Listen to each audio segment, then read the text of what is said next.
Hi, Chase Cunningham, Dr. Zero Trust.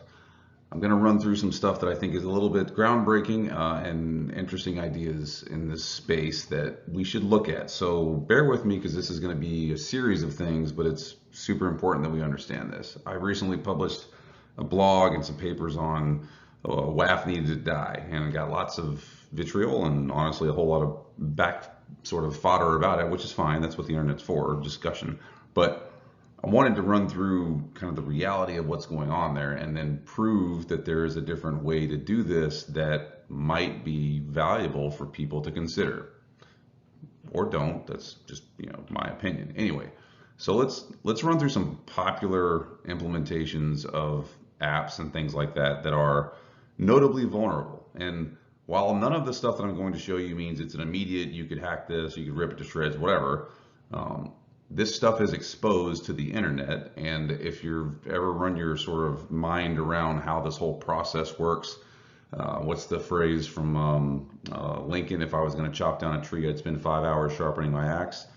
That's what we're talking about here, is to be able to do this to secure these things more effectively, where you're removing them in a lot of instances from the internet. Now, there's the other issue of, how do I secure things when I don't have control of a device trying to access an application?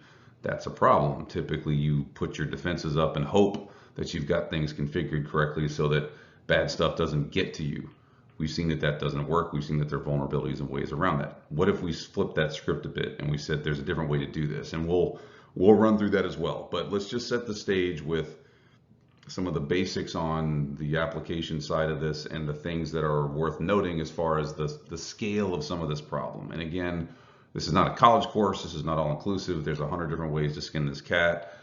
This is just to provide some boundaries, some grounding on the reality of it. So let's look at something like MySQL. Now, MySQL database thingy, been around since 95-ish, 96-ish. Kind of hard for you to manage because once a database thing is out there, people typically don't like to touch it. They're worried about taking it down. There's usually valuable data in there, and it could cause a problem for the business, etc., or whoever's using that data in that database. Now, just doing some cursory stuff, and I've edited out in these images here anything to affiliate either the query that I'm running, because it's pretty specific, or the actual instance from an IP address or company, because I'm not trying to get myself in trouble. But if you run a specific query, you can find this stuff that talks where MySQL will come back and sort of vomit back its responses. This in the United States alone, and this was done today, which today is the 7th of July, 2022, 1,170,242 that are out there right now that are this way. Now again, does that mean all 1 million of those are immediately pwnable? No, but out of a million, what if 5% are? And they're in the United States. How much data is behind those things? Problem, right? And again, it's a database thing, so taking it down is problematic. Removing it from service or production is probably a non-starter. Oh, and by the way, there's the risk of the data that's behind that thing as well. So keep that in mind. 1 million plus just out there poking around today. Now, let's go look at something else. FTP is something people talk about all the time, and again, we're going at the big broad strokes here. So FTP, for those that don't know, file transfer protocol used to communicate and transfer files between computers, right? So think about that, transferring files between computers, network via the internet. Users who've been granted access with FTP can receive and transfer files in the FTP protocol side of things. So point being, if you know what these things do, you can use FTP to get to something. You can pull files from something. FTP is a great way of moving things around a network. Now, again, this is stuff internet-wide rather, that you're able to get to with just some crafted stuff. And again, I've edited out the things that I don't want people to see. But here's a pretty good example in the United States, 15,000 with currently configured easy access, you could say, FTP servers, and you can see right there the login successful. So that means log into it. 15,000 of those. Now, do all 15,000 of those have something super valuable behind it? I don't know, but again, let's play percentages. What if 10% of those right? And think of all the companies that are in the United States that might have something. And then the other thing to remember is that this could be an avenue to get to something else. So this FTP might be your access to get to something else if there's not good control around that. Problematic. Now let's also look at things like SSL certificates, because this is a difficult thing to manage. If you've ever been to a site where the SSL cert is bad, you'll notice that it's kind of probably not working correctly or whatever. But SSL certs are important. It's also a nightmare to manage. There are entire companies that are built just around SSL certificate management. This is a problem in the space. If you look in the United States right now, I went off and looked for invalid or no good SSL certificates that are out there that are doing their thing globally, 9 million plus. So 9 million plus things that aren't configured correctly, that hadn't been updated, etc. Now again, let's play the percentages. In the US, you can see right there, 2,873,842. How many of those have something that you could potentially work your way around or get to or leverage that for something else? And the value of SSL certificates, right? SSL helps protect the data. There's cryptographic things that happen there.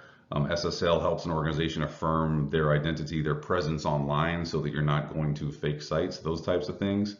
Your search ranking actually is almost dependent, you would say, on how good your SSL certificates are. In other words, Google will rank you higher if you have good SSL certs. That's valuable for the business. PCI DSS requires that you have valid SSL certificates if you're doing transactions online. So there's a compliance thing there. And then lastly, SSL certificates can help you improve customer trust. This is because when you go look at a site, if something weird happens on the site because the certificate is not handled correctly, what happens? You go find another site, which might be a competitor. Oh, and by the way, a lot of times you'll go to a site and the little lock will be blipped out because there's something wrong with the cert. That's a problem. And you're going to go, well, I don't know if I trust this, and maybe I don't send my money to this organization. So SSL certs are important, nightmare to manage, extremely difficult to manage at big, broad scale with all the things that we do on the internet.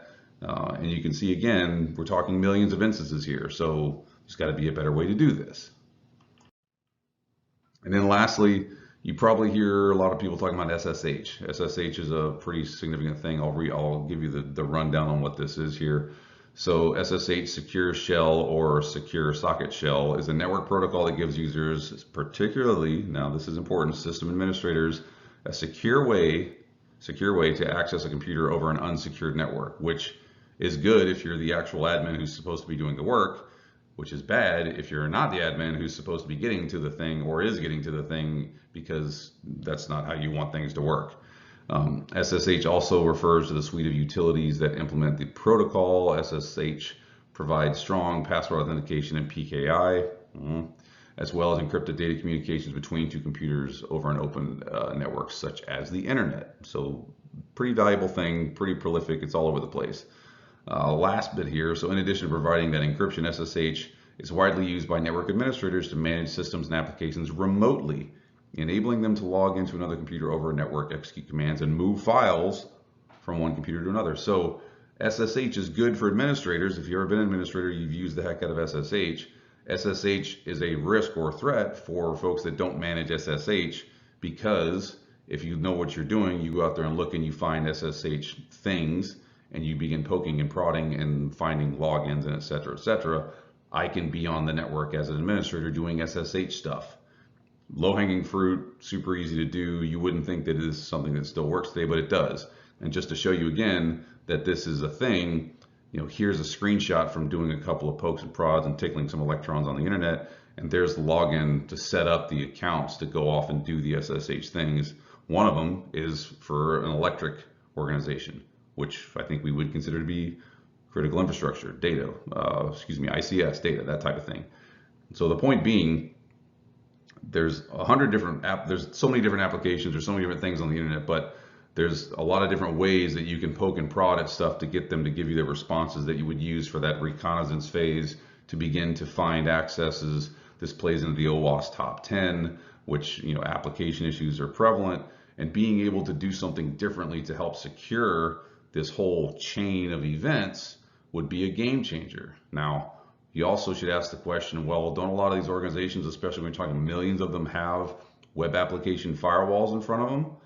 Probably. I would think a lot of them do. There's even open source WAFs, but obviously something is not correct if you look at the market size, the market dynamics, and then you see these results that are available, that the WAFs are not doing their job. And this is not just me thinking and saying this. This has been historically proven. There's lots of data to back this up. Go talk to an organization that's using a WAF. It'll be in monitor mode. What does that mean? Well, it's not actually defending anything. It's just taking notes.